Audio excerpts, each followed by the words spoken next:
So next question, limit extends to infinity என்ன நடக்கும்?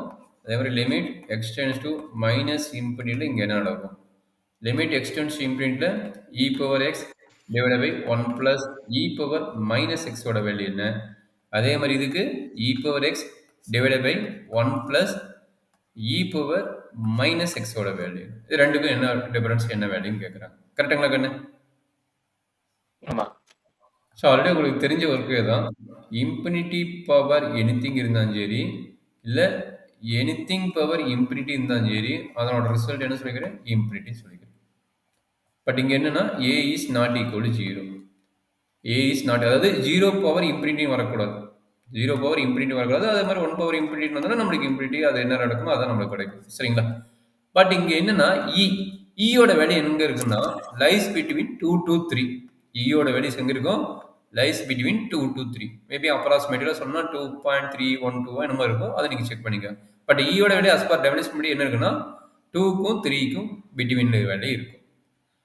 அப்ப என்ன பண்றீங்கன்னா இந்த இன்ஃபினிட்டி வந்து டைரக்டா அப்ளை பண்றீங்க. டைரக்டா அப்ளை பண்ணும்போது என்ன நடக்கும் அப்படின்னா e power infinity divided by 1 plus e power minus infinity. சரிங்களா? இந்த e பவர் இன்ஃபினிட்டியோட வேல்யூ என்ன அப்படின்னா இன்ஃபினிட்டி. சரிங்களா?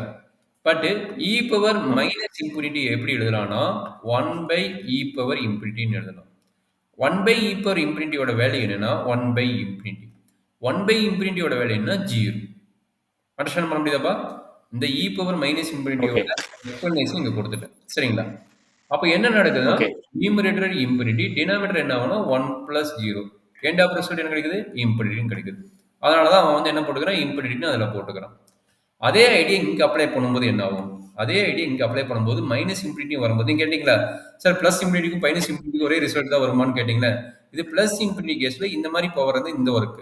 இதே மைனஸ் இன்ஃபினிட்டி இருந்ததுன்னா இந்த மாதிரி ஒர்க்ல இங்க என்ன நடக்குன்னு எக்ஸ்பிளைன் பண்ணிடுறேன் பாருங்க. அப்ப இங்க என்ன நடக்குன்னா e power minus infinity divided by 1 plus e power minus of minus infinity. Is correct? அப்ப என்னாச்சு? ஆல்ரெடி நான் சொல்லிட்டேன் e பவர் மைனஸ் இன்ஃபினிட்டி என்னதெல்லாம் இந்த கேஸ் அப்ளை பண்ணும்போது e பவர் மைனஸ் இன்ஃபினிட்டியோட நியூமரேட்டர் 0. பட் நம்மளுக்கு என்ன வேணும்? டினாமினேட்டர் 0 ஆகக்கூடாது. ரொம்ப இம்பார்ட்டன்ட். டினாமினேட்டர் 0 இன்ஃபினிட்டி ஆகக்கூடாது. அப்படி ஆச்சுன்னா அதுக்கு பேர் இன்டர்டர்மெண்ட் ஃபார்ம். அதனால செக் பண்றதுக்கு டினாமினேட்டர் என்ன ஆகுதுன்னா 1 plus e power minus minus plus ஆயிரும் பிளஸ் e பவர் இன்ஃபினிட்டி ஆயிரும். அப்ப இந்த e பவர் இன்ஃபினிட்டியோட வேல்யூ என்ன?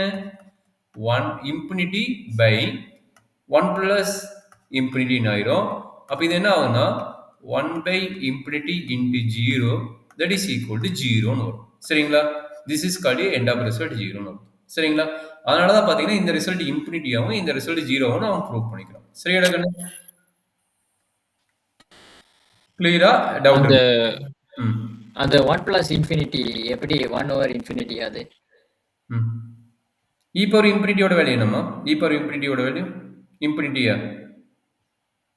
ஆமா, e to the power infinity வந்து infinity. அப்ப அதனால தான் 1 plus infinity ஆகுது. 1 plus infinity எனி இன்ஃபினிட்டியோட எந்த வேல்யூ ஆட் பண்ணாலும் நமக்கு இன்ஃபினிட்டி தான். ஏன்னா இன்ஃபினிட்டின்னு ஒரு தெரியாத வேல்யூ நாட் டிபெண்ட் வேல்யூ. அதோட எது ஆட் பண்ணாலும் நமக்கு நாட் டிபெண்ட் தான்.